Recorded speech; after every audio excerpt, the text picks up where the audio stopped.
In the spring of 1943, a German intelligence officer attached to Fremde Heere West sat in a basement office in Berlin and read a report that he was certain contained a typographical error.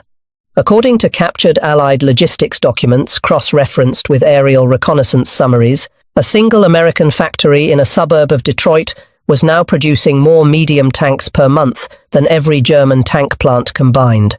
He flagged the figure, annotated it as probable Allied disinformation, and filed it with a recommendation that the propaganda section investigate. He was a careful man. He was also completely wrong. The number was not inflated. If anything, it was out of date. By the time it crossed his desk, the real figure was higher. What he didn't know, what almost nobody on the German side understood until the war was already lost, was that the factory producing those tanks had not existed 3 years earlier. There had been nothing on that patch of ground in Warren, Michigan, except flat farmland. No foundation, no steel frame, no assembly line. The plant that was now outproducing the entire German armoured vehicle industry had gone from an empty field to a working production line in less time than it took most German factories to retool a single assembly process. And the men who built it were not weapons manufacturers. They were car men. The president of Chrysler Corporation, a stocky, plain-spoken engineer named K.T. Keller, had taken a phone call from the War Department and agreed to do something that no one in the history of warfare had ever attempted. He agreed to build a factory whose sole purpose was to mass-produce tanks the way Detroit mass-produced automobiles, not convert an existing plant, not adapt a warehouse. Build a new factory, from the ground up, designed from its first poured footing to do one thing, and do it at a speed the world had never seen. And he agreed to do it before the tank it was supposed to build had even been finalized. To understand why that phone call mattered, you have to understand how desperate the situation was in the summer of 1940. France had fallen. Britain was alone. And the United States Army, the army of a nation that would soon be asked to fight a mechanized war across 2 oceans, had fewer tanks than Portugal. That is not an exaggeration. The Portuguese army at that time operated a modest fleet of light armoured vehicles, and the American inventory was not meaningfully larger. The standard American medium tank, the M2, was a peacetime design that had been obsolete before it ever left the proving ground. It was too lightly armoured, too slow to be upgraded, and based on assumptions about armoured warfare that the German blitzkrieg had rendered laughable in a matter of weeks.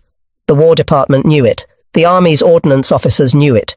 And so a crash program was launched to develop a replacement, the M3 Medium, which would eventually be known to the British as the Lee and the Grant, depending on turret configuration. But designing a new tank and producing a new tank are 2 entirely different problems. And in 1940, the United States did not have a single factory in the country set up to produce medium tanks at any kind of volume. That was the problem Chrysler was asked to solve. And the way they were asked to solve it bordered on the absurd.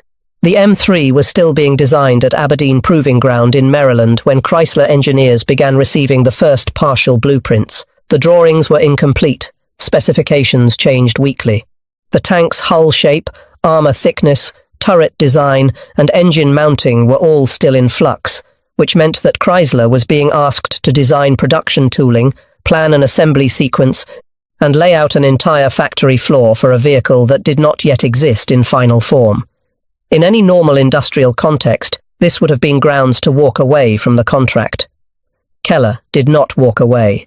He put his engineers on trains to Aberdeen and told them to sit with the ordnance designers and figure it out as they went. Drawings arrived in Detroit in batches, sometimes contradicting the batch that had arrived the week before. Chrysler engineers would design a jig for a hull section on Monday and learn by Thursday that the hull section had been redesigned. They built the tooling anyway, and modified it later. The philosophy was simple and brutal. Move forward, fix problems as they appear, never stop. The Germans, at this same moment in the war, were producing tanks in a way that would have been familiar to a shipbuilder of the previous century. Krupp, Mann, Henschel, Daimler-Benz, these were proud old engineering houses, and they approached tank production the way they approached everything, with precision, craftsmanship, and an almost aesthetic commitment to mechanical excellence. Their factories were multi-story buildings designed for general heavy manufacturing, not optimized for a single product. Skilled workers hand-fitted components. Tolerances were tight. Each tank was, in a meaningful sense, a bespoke machine. It was an approach that produced superb individual vehicles. It was also an approach that could never, under any circumstances, match what Chrysler was about to do, because the Germans were building tanks the way you build fine watches. Chrysler was about to build tanks the way you build Plymouths. The man who made that possible was not K.T. Keller. Keller provided the will, the workforce, and the corporate infrastructure. But the physical plant, the building itself, was the work of an architect named Albert Kahn, and to understand why the Detroit Arsenal worked the way it did, you have to understand what Kahn had spent his entire career doing. Albert Kahn was not a military man. He was not even, in the traditional sense, an architect of prestige buildings, though he had designed a few. What Kahn understood better than anyone alive was the architecture of production. He had designed Ford's Highland Park plant, the building where the moving assembly line was born. He had designed the Rouge River Complex, the largest integrated factory in the world, where iron ore went in one end and finished automobiles came out the other. Kahn did not think of factories as buildings. He thought of them as machines. The walls, the roof, the floor, the lighting, the crane rails, the loading docks, every element existed to serve the flow of material from raw input to finished product. A Kahn factory was not a box that contained production. It was production made architectural. When the War Department commissioned the Detroit Arsenal, Kahn applied exactly this philosophy. He designed a single-story structure that stretched 1/4 of a mile in length, laid out so that the entire manufacturing process flowed in one direction. Raw steel and aluminium entered at one end of the building. Armor plate was cut, shaped, and welded into hull sections. Turrets were assembled in parallel. Engines, transmissions, suspension components, all moved along converging lines that fed into a final assembly sequence where a completed tank, painted, armed, and ready to drive, rolled out the far end under its own power. There were no wasted movements, no backtracking, no components travelling upstairs and then back down again, which was a chronic inefficiency in the German multi-story plants. Everything flowed forward, like a river, and the building itself was shaped by that flow. Kahn chose a site in Warren, Michigan, just north of Detroit, where the land was flat and cheap, and there was room to expand. Ground was broken in September of 1940, and what followed was a construction effort that matched the urgency of the production it was meant to enable. But that story, the 90-day sprint that turned Farmland into the most productive tank factory in human history, belongs to what came next, because building the factory was only half the problem. The other half was building tanks inside it before anyone was truly ready. The contrast with Germany could not have been sharper. While Kahn was designing a purpose-built river of production, German tank manufacturing remained scattered across dozens of facilities, each one producing components that were then shipped to assembly points where skilled fitters put them together by hand. The Krupp works in Essen, the Mann plant in Nuremberg, the Henschel factory in Kassel, these were not designed around the tank. The tank was squeezed into buildings designed for locomotives, artillery pieces, heavy machinery of all kinds. It worked. German tanks in 1940 and 41 were among the best in the world. But it worked the way a master watchmaker works, one piece at a time, and there was a ceiling on that method that no amount of German engineering brilliance could break through. Albert Kahn had spent 40 years learning how to eliminate that ceiling. The Detroit Arsenal was his answer, and it was about to change the arithmetic of the entire war. The construction sprint that followed was one of the most extraordinary feats of industrial building in American history, and it happened in conditions that seemed designed to make it fail. Michigan in the autumn and winter of 1940 is not a forgiving environment for pouring concrete and raising steel. Temperatures dropped below freezing. The ground froze solid. Workers poured foundation slabs around the clock in shifts, and when the concrete threatened to crack in the cold, they covered it with straw and canvas and kept working. There was no time to wait for spring. Britain was fighting alone. France was gone. The German war machine was consolidating its hold on continental Europe, and every week that passed without American tank production was a week that the strategic balance tilted further toward the Axis. Kahn's design called for over 1,000 feet of continuous factory floor, supported by steel columns and roofed with sawtooth skylights that would flood the interior with natural light, reducing the need for artificial illumination and cutting costs. The structural steel arrived by rail from Pittsburgh and was erected by ironworkers who understood that they were not building a peacetime project on a peacetime schedule. This was a race, and everyone on the site knew it. While the building rose from the frozen Michigan earth, Chrysler's engineers were fighting a parallel battle inside their offices in Highland Park. The M3 medium was still not finalized. Blueprints continued to arrive from Aberdeen in a state of constant revision, and every revision meant that some piece of tooling, some jig or fixture or welding template, had to be redesigned or scrapped entirely. A tank is not a car. This was the fundamental problem that Chrysler's engineers confronted every single day, and it was a problem that resisted every shortcut they tried to apply. Armor plate does not behave like sheet metal. You cannot stamp it in a press the way you stamp a fender. It is thick, hard, and brittle in ways that demand entirely different joining techniques. The welding required for armor plate was not the spot welding that held car bodies together. It was heavy, structural welding that had to penetrate deep into the metal to create joints that could withstand the impact of anti-tank rounds. Chrysler's welders, many of them recruited from the automobile lines, had to be retrained from scratch. New welding rods were developed. New techniques were invented on the factory floor, tested, failed, revised, and tested again. The engineers designed custom jigs that held hull sections in precise alignment, while welders worked on them from multiple angles simultaneously, a process that looked nothing like anything that had ever happened in a car factory. And then there were the components that Chrysler had never dealt with at all: tank tracks, gun mounts, turret rings, the massive bearings that allowed a turret to rotate smoothly under the weight of a cannon and its armor housing. The transmission for a 30-ton tracked vehicle is a fundamentally different machine from the transmission in a Plymouth sedan, and Chrysler had to learn how to manufacture these components from scratch, often working from specifications that were theoretical rather than proven. The engineers at Aberdeen would send a design for a final drive unit, and Chrysler's production team would look at it and realize that it could not be manufactured with any existing process. So they invented new processes. They designed new machine tools. They adapted automotive manufacturing equipment in ways that the original builders of that equipment would never have imagined, boring out engine blocks on machines that had been built to bore cylinders for 6-cylinder passenger car engines. Everything was improvisation at industrial scale, and everything was happening simultaneously with the construction of the building itself. In Germany, Fritz Todt, the engineer and senior Nazi official who oversaw the Reich's construction and armaments programs, was operating under an entirely different set of assumptions. German industrial planning in 1940 and 41 was not oriented toward the kind of mass production that Chrysler was attempting. It did not need to be, or so the thinking went.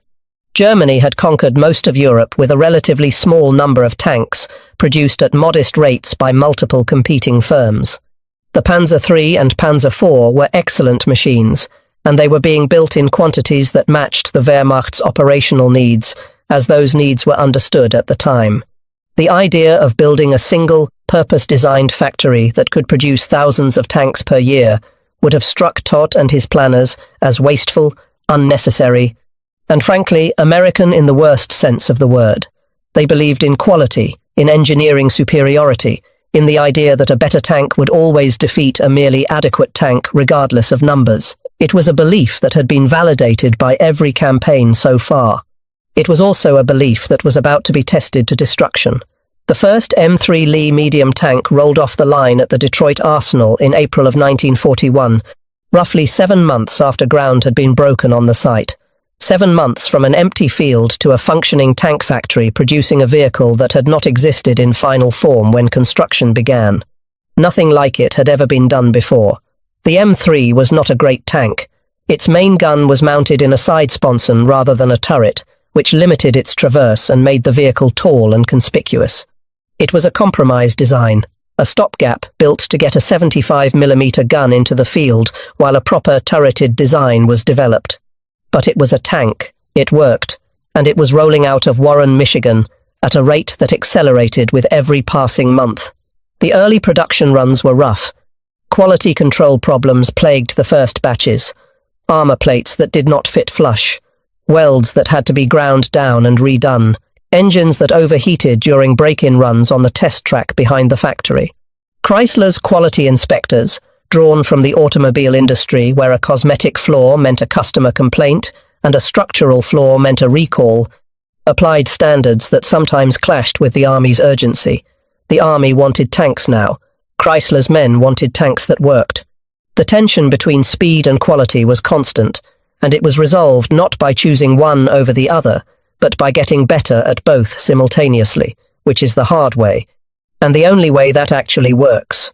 By the middle of 1942, the Detroit arsenal had hit its stride, and what that looked like from the inside was something that no one who worked there ever forgot. The plant operated around the clock, 3 shifts, 7 days a week. Thousands of workers flooded through the gates at each shift change, men and women both, many of them with no prior industrial experience whatsoever. A housewife from Dearborn who had never held a tool heavier than a kitchen knife was now operating a milling machine that cut hardened steel to tolerances measured in thousandths of an inch. A high school kid from Hamtramck who had been stocking shelves at a grocery store 6 months earlier was now a certified welder, laying beads on armor plate that would stop a German anti-tank round in North Africa. The training programs were intensive and brutally efficient, modeled on the same time and motion principles that had made the automobile assembly line possible. You did not need to understand the whole tank. You needed to understand your station, your operation, your part of the process, and you needed to do it the same way every time, within tolerance, at speed. The workers learned, and then they got fast, and then they got faster. The noise inside the plant was apocalyptic, the shriek of metal being cut, the deep hammering of presses shaping armor plate, the crackling roar of dozens of welding arcs burning simultaneously, the rumble of completed tanks being driven off the end of the line and out onto the test track, where drivers ran them through their paces before they were loaded onto rail cars for shipment. The air smelled of hot metal, cutting oil, welding flux, and the ozone tang of electrical discharge. It was not a pleasant place to work. It was hot in summer, cold in winter near the loading docks, and loud enough to damage hearing permanently, which it did for many workers who spent years on the line. But there was a pride in it that survivors described for decades afterward, a sense that what they were doing mattered in a way that building Plymouths never had and never would again. In the deserts of North Africa, a German panzer officer, named in after-action reports only by his unit designation, encountered American-built tanks for the first time during the fighting in Tunisia in early 1943. His report, passed up through divisional intelligence channels, noted with professional detachment that the American M4 Sherman was mechanically reliable, appeared in large numbers, and was replaced with disturbing speed after losses. He noted that destroyed Shermans were replaced within days by identical vehicles, suggesting a supply chain of extraordinary depth. What troubled him was not the quality of the individual tank, which he assessed as adequate but not superior to the Panzer IV. What troubled him was the quantity. He had destroyed several. More appeared. He destroyed those. More appeared. It was like fighting the sea. You could not reduce it. Every wave that broke was followed by another wave, and the waves were not getting smaller. His report recommended that German strategic planners investigate the source of this production capacity and consider measures to disrupt it. The recommendation was filed. No meaningful disruption was ever attempted. The Detroit arsenal was 4,000 miles from the nearest Luftwaffe bomber, and it never stopped. The transition from the M3 Lee to the M4 Sherman was itself a testament to the plant's extraordinary flexibility. The Sherman was a fundamentally different vehicle from the Lee, with a fully rotating turret, a lower profile, and a redesigned hull that required new welding fixtures, new assembly sequences, and new quality standards across hundreds of individual operations. In a normal factory, this kind of transition would mean shutting down the line for weeks or even months while the retooling was completed. The Detroit arsenal did not shut down.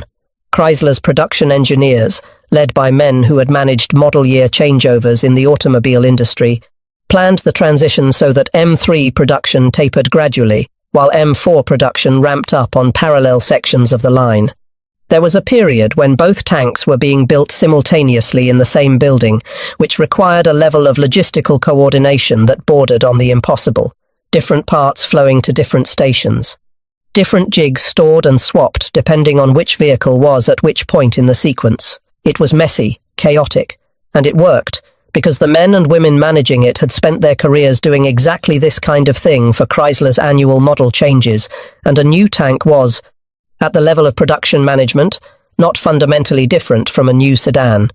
Different product. Same problem. Same solution. By 1943, the Detroit Arsenal was the single largest tank factory in the world, and its output was reshaping the strategic calculus of the entire war. Albert Speer, who had taken over German armaments production after Fritz Tott's death in a plane crash in February of 1942, was a more realistic man than his predecessor. Speer understood numbers, he understood production rates, and he understood, with a clarity that few others in the German leadership shared, that the war was being lost not on the battlefield but in the factory. After the war, in his memoirs and in his testimony at Nuremberg, Speer admitted that Germany had never grasped the scale of American industrial capacity until it was far too late to respond. The German approach to tank production, even after Speer's reforms centralized and streamlined it, remained fundamentally artisanal compared to what was happening in Warren, Michigan. Germany produced approximately 26,000 armored fighting vehicles of all types during the entire war. The Detroit Arsenal alone produced over 22,000 tanks. One factory, one building, designed by one architect on a patch of Michigan farmland.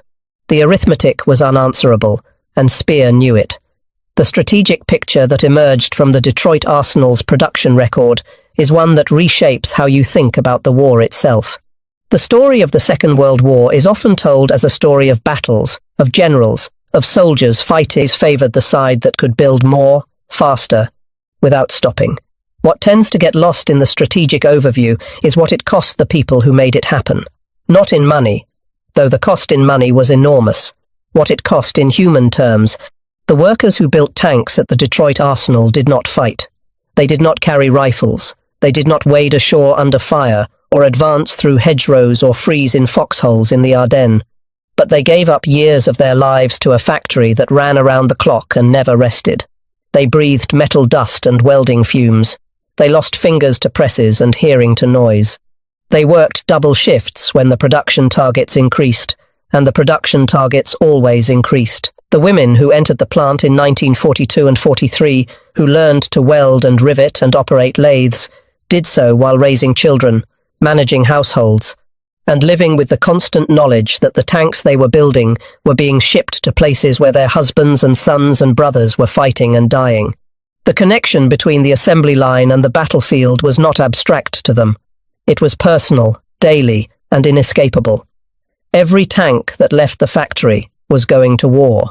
Every tank that was needed to replace a loss meant that somewhere a tank had been destroyed, and they knew what that meant for the men inside it. The production lines were their trenches, the welding stations were their foxholes, and the sacrifice, while different in kind from what the combat soldiers endured, was real. It was years of health, traded for production quotas. It was family time surrendered to shift schedules. It was the quiet, grinding, undramatic sacrifice of people doing hard, dangerous, monotonous work, because it needed to be done and because no one else was going to do it. They did not get medals. Most of them did not get recognition of any kind. They got a paycheck, a war bond drive, and a factory whistle that told them when their shift was over and when it was time to come back and do it again. These stories cost something to live through.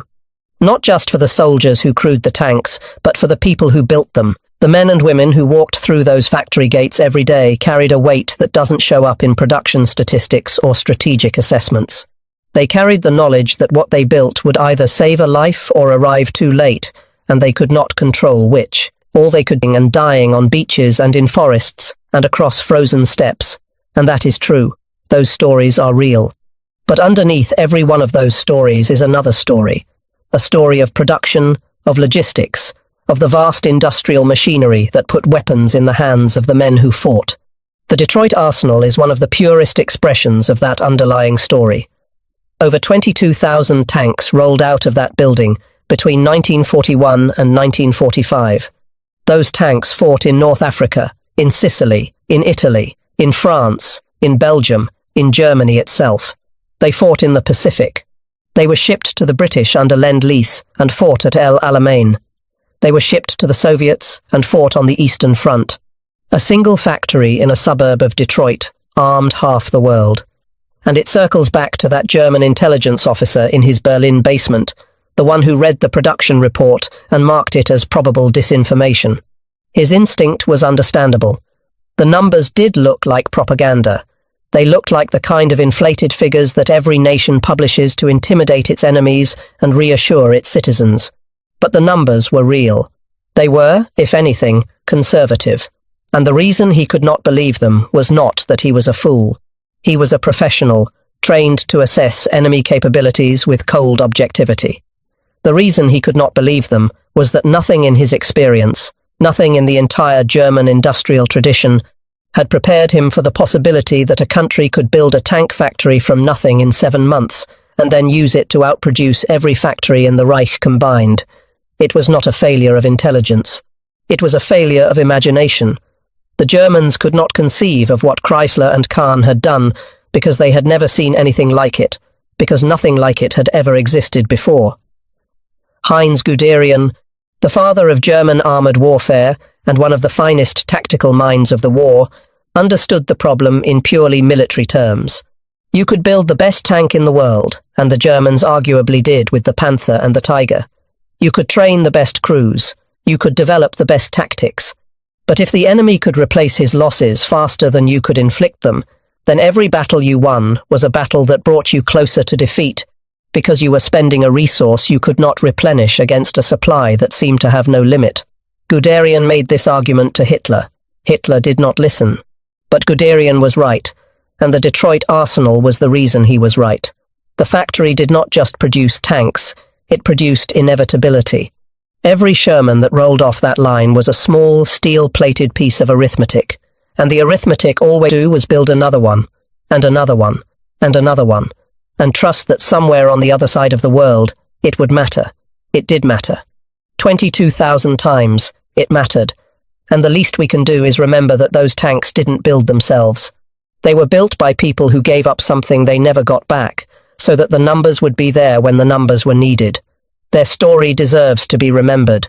Not just the generals, not just the soldiers, the builders, the welders, the riveters, the men and women on the line. Be part of that. I'll see you next time.